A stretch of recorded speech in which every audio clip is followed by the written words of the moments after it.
For 20 years, she cared for her boss with unwavering devotion. But just before she walked away forever, his son called her back. Why? Stay tuned to True Story to uncover the shocking truth behind this emotional tale. Hello, everyone. Enjoy these relaxing moments as you listen to this heartfelt story from True Story. A gray, drizzling sky hung over New York. Rain fell softly on the old, moss-covered roof tiles. Mr. Williams' funeral ended quickly, like a mere formality. No music, no ceremony, just a few old acquaintances, a few former colleagues standing in silence for less than 10 minutes. Black umbrellas quietly opened, then closed again without a word. Wind rustled through the pine trees on the edge of the cemetery, adding an eerie chill to the air.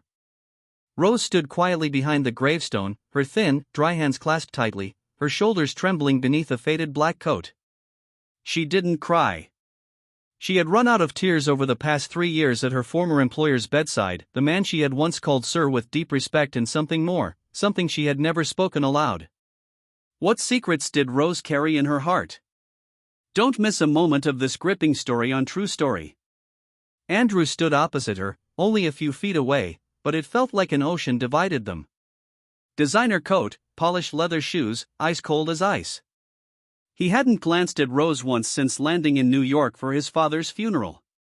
He stood tall, aloof, as if the funeral itself was just another formality he wanted to get over with as quickly as possible. As soon as the burial ended, Andrew turned and walked to the car. Rose stayed a moment longer, her eyes fixed on the words etched into the gravestone, William Carter, 1946 to 2025. Rest in peace. No flowers, no goodbyes, just damp earth and a stifled breath caught in her throat.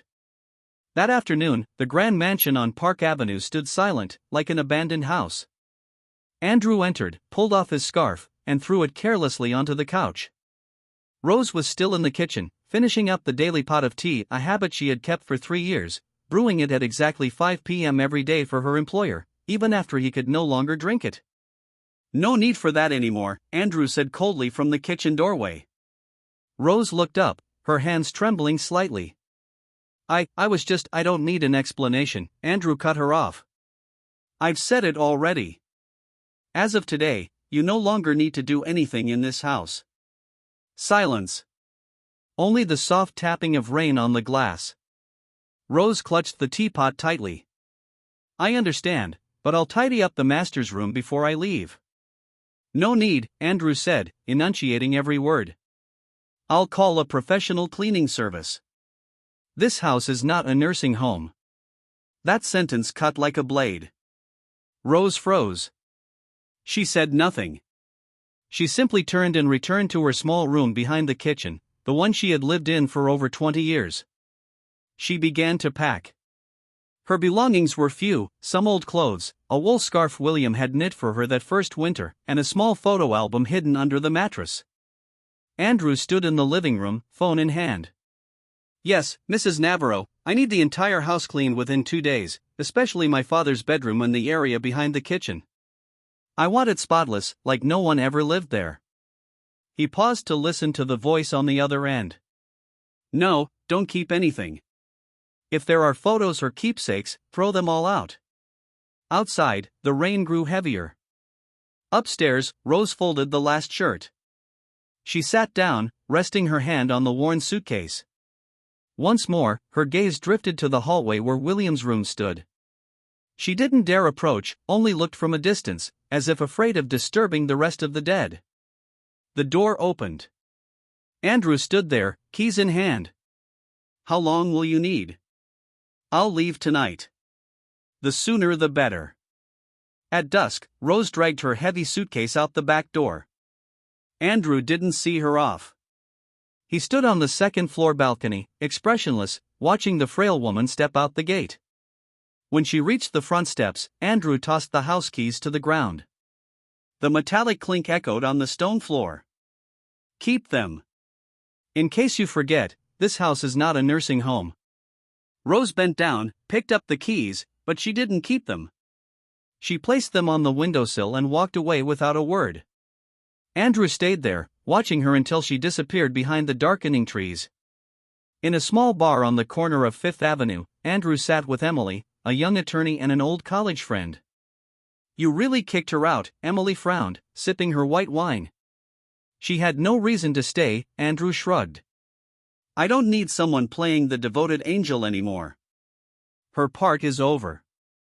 Emily stared at him for a long moment, then said quietly, "She took care of your father for 3 years alone. That was her job. She was paid." Andrew slammed his glass down. "Don't give me this sentimental crap. Andrew, I think you're blaming the wrong person.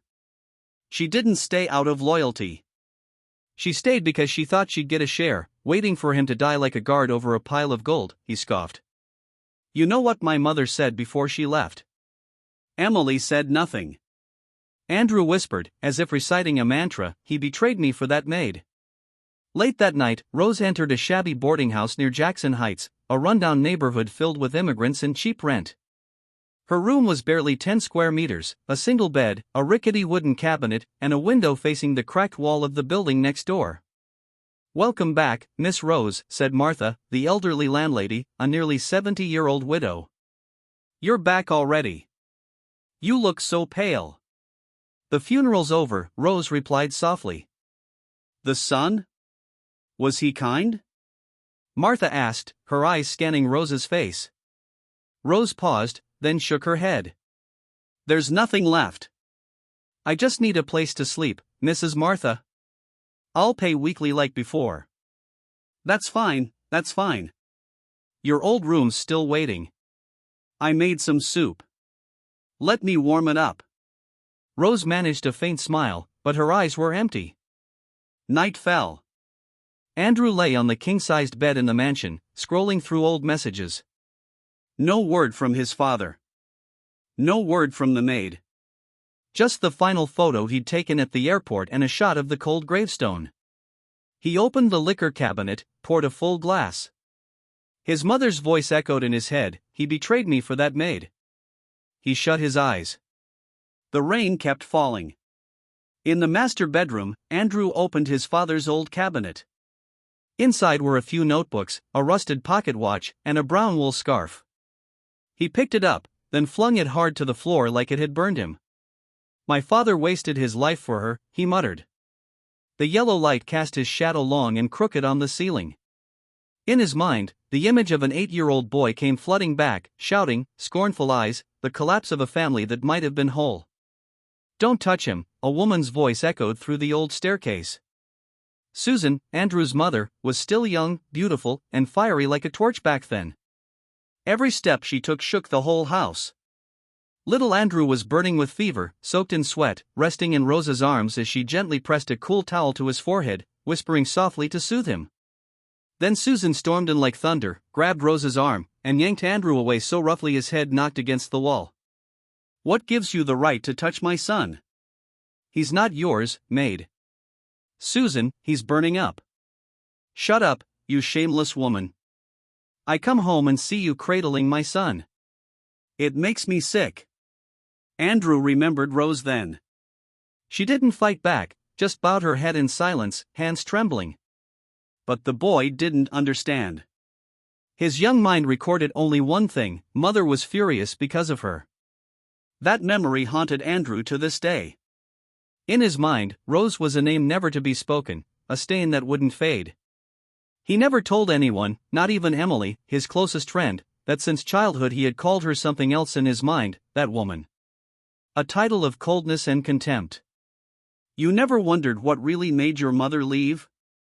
Emily asked one rainy afternoon as they sat in an old bar in Greenwich Village.